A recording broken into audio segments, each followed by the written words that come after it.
Everyone.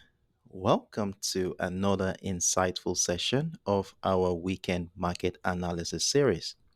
Today, we embark on a trading journey back to the GBPUSD chart, exploring its recent movements and potential future directions. Last week, the British pound closed in negative territory, reversing a 3 day winning streak, as you can see from our previous week's trading setup. So, this was what we were looking at prior to the beginning of last week. And in fact, we were privileged to capitalize on both the bullish momentum all the way up, though we never capitalized on this as we were looking out for buying opportunities around this area, which obviously failed. And then we did capitalize on the breakdown of the 1.275 all the way down into the 1.26550 area.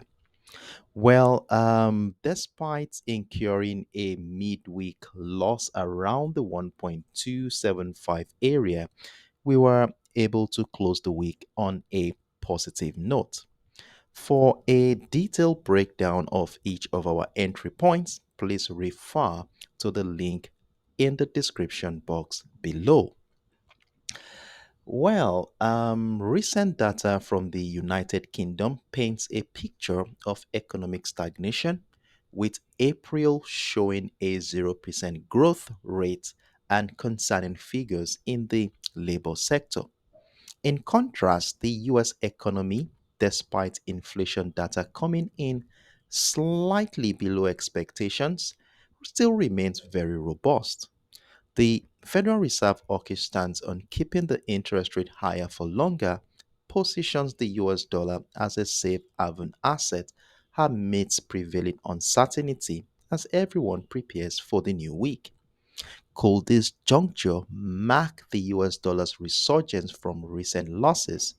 Well, in preparation of the coming week, we will be leveraging our basic tools such as the economic calendar, trend lines, key levels, and chart patterns to gain deeper insights into how the market might respond to these changing dynamics. Before we dive into the details, please note that this presentation is for educational purposes only. Remember, forex trading carries inherent risk, so proceed with caution and seek advice from professional financial advisors before making any investment decisions. With that said, let's dive right into the business. So, on the daily time frame and from a technical standpoint, the British pound appeared to have shifted from a neutral stance that it has been in the last 3 to 4 weeks, somewhere around this area, to a downward bias. As you will see right around this confluence, where the trend line and the 1.275 level meet. Momentum at this point indicates that sellers are gaining traction, particularly in anticipation of next week's Bank of England's interest rate decision and CPI data release. From all ramifications, there are strong indication that if market forecasts are met, inflation data could prompt the UK Central Bank to adopt a slightly more dovish stance as markets are hoping to see a decline in price pressure. Our center of focus is not really here on the daily time frame as the structure has not really changed from what we had in the previous week, except for the recent bearish pressure that began during the second half of last week's trading session. So, to navigate this current dynamic, I have a simple trading setup on the 4 hours time frame, which we are going to be using to guide our trading decisions for next week. However, before we go into the 4 hours time frame, it's important that we keep tabs with the fundamental factors that will be influencing the sentiment in the market.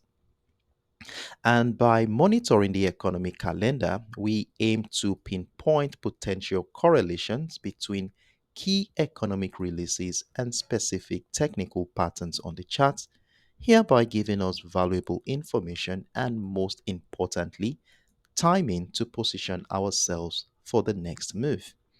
Now, based on the asset we are looking at for this week, we are going to be focusing on high impactful economic features from both the United States and the United Kingdom economic docket.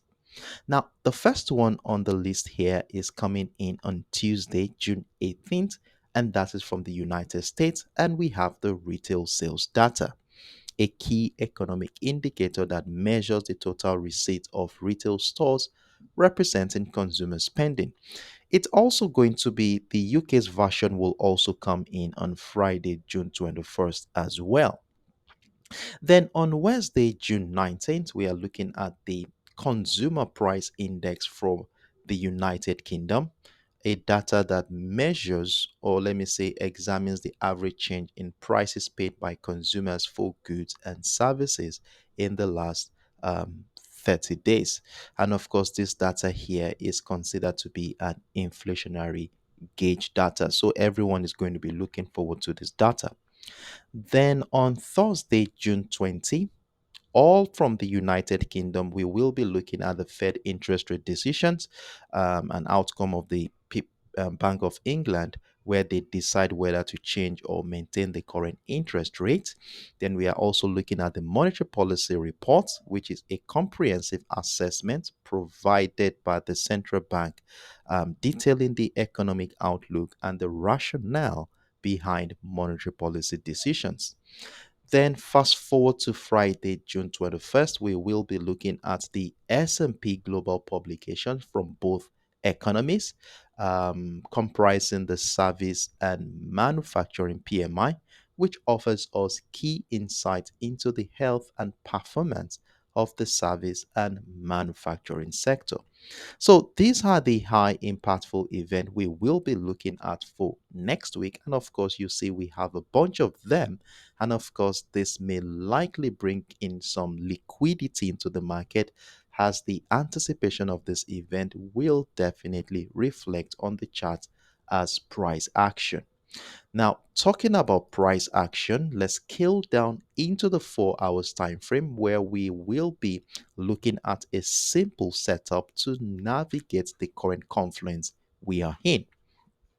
Now, right here on the 4 hours time frame, after taking into consideration the character of price action since the mid month of April, you will see that the market has consistently and uniformly found higher highs and higher lows. And when we connected the series of higher lows here, we have a couple of ascending trend line to work with. And of course, you know how we use our ascending trend lines in this community. As long as price remains above the ascending trend line, we shall continue to look out for patterns and structures that support the idea of buying that asset.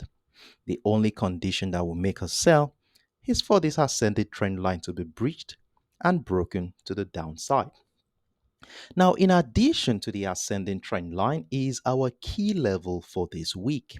Now, our key level for this week is going to be at that psychological level. In fact, we have been using this key level for the last 3 to 5 weeks now, and it has consistently played a significant role in determining the direction of price action in the last 4 5 weeks now.